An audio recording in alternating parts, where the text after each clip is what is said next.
नमस्कार साथियों, हम आज डिस्ट्रिक्ट मेंढर के अंदर उपस्थित हैं और रेलवे स्टेशन पे उपस्थित हैं।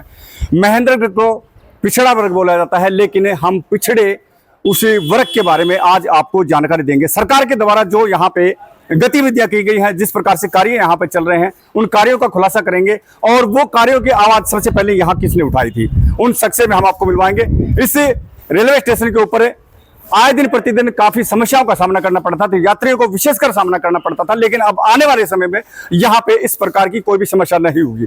क्या क्या यहाँ पे सुविधा दी गई, इसके बारे में सभी चीजों का खुलासा हम यहाँ पे आपको करके बताएंगे कि क्या कहना है यहाँ यात्रीगण जो है उनका क्या कहना है, और जो यहाँ के समाज सेवी हैं जिन्होंने इस मांग को उठाया था उनका क्या कहना है, क्या क्या समस्याएं उनके सामने आई। हमारे साथ बने रहे कुलदीप के साथ दैनिक टाइम। ये अमृत भारत के तहत सुनने में आया कि काफी कुछ बदलाव इस स्टेशन पर हुआ है, तो क्या क्या बदलाव हुआ है और क्या कुछ खास इस बदलाव के कारण महेंद्रगढ़ रेलवे स्टेशन को और यहाँ की आम जनता को मिला है। मैं आपका चैनल का बहुत बहुत धन्यवाद करता हूं कि आपने जो है ना हमारे इस छोटे से रेलवे स्टेशन की कवरेज करने के लिए आप ये आए। हमारा दैनिक रेल यात्री की तरफ से हमारा आपको स्वागत है।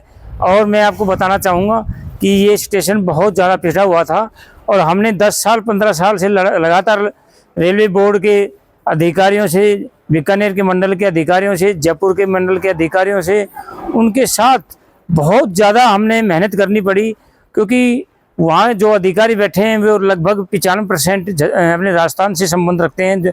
अधिकारी हो कर्मचारी हैं, जो भी प्रपोजल बनाते थे वो अपने राजस्थान को ज़्यादा महत्व देते थे।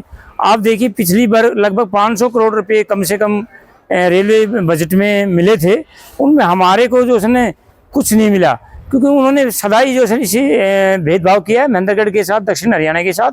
हमने बार बार आवाज़ उठाई, हम जयपुर भी गए, बीकानेर भी गए और फिर जाके हमने लड़ाई लड़ी कि भी ये हमारा जो स्टेशन है ये 2015 में आदर्श स्टेशन बना था और यहाँ किसी प्रकार की कोई सुविधा, नाम का जो आदर्श स्टेशन था। हमने बार बार उनको लिखा, हमने कुछ ज्ञापन भी दिया। उसके बाद जो है ये हमारी आवाज़ से ऊपर तक हमने भेजी और फिर ये अमृत योजना में जो है इसको डाला गया और अब ये लगभग 17-18 करोड़ का जो काम आप देख रहे हो ये अमृत योजना के तहत हो रहा है।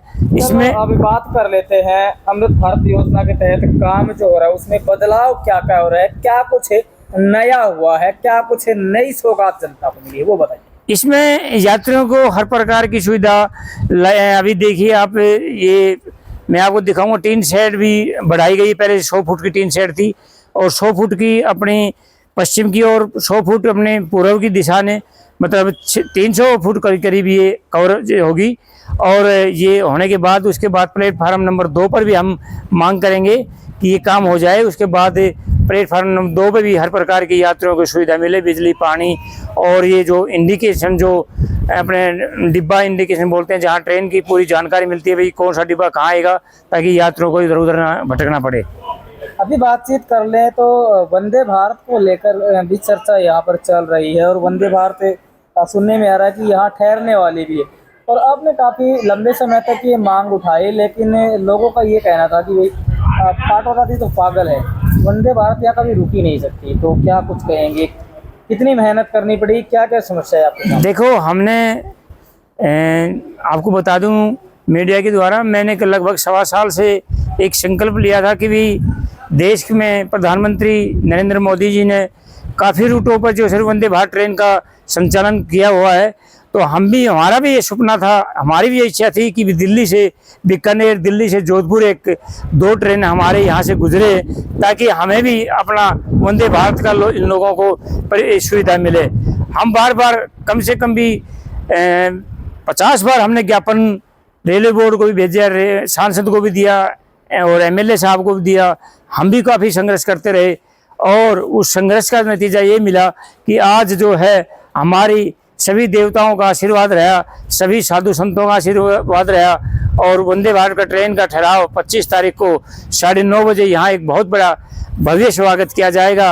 और हम मीडिया से भी कहना चाहते हैं कि वे यहाँ आए और इसमें हमारी शोभा बढ़ाएं। उस ट्रेन का रुकने का सभी को लाभ मिलेगा, क्षेत्र को पूरे को लाभ मिलेगा, पूरे को, हर बिरादरी का। लेकिन ये मांग आप ही ने क्यों उठाई? क्या जनता के अंदर और कोई नहीं था? इसका रीजन बताइए, आप ही ने क्यों उठाई? क्या लगा आपको कि मैं ये मांग उठाऊं और जनता को बेनिफिट हो इसका? मैंने मांग इसलिए उठाई क्योंकि मैं दैनिक रेल यात्री महासंघ का अध्यक्ष हूँ और मुझे ट्रांसपोर्ट का, रेल का, बस का बचपन से ही एक जुनून है कि भी हमारे यहाँ परिवहन सुविधाएं रेल बस बहुत काफ़ी कम है।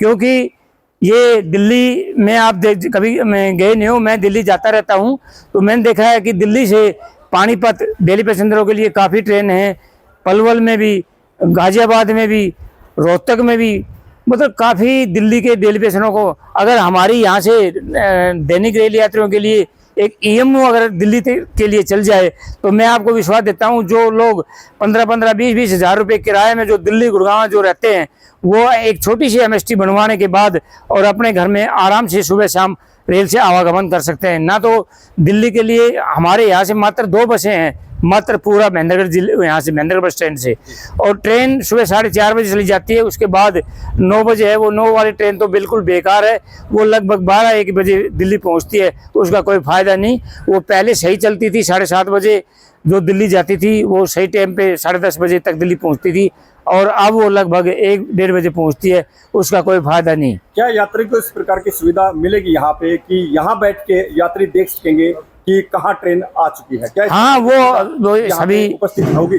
वो ये एलईडी वगैरह सब लगा दी गई, सब इंटरनेट से जोड़ दी गई है, और अभी जल्दी आपको इसकी पूरी जानकारी, जो सुविधा जो आपको दिल्ली गुड़गांव जो दिल्ली बड़े बड़े स्टेशन मिलते हैं वो सुविधा यहाँ भी जो जल्दी यहाँ चालू कराएंगे।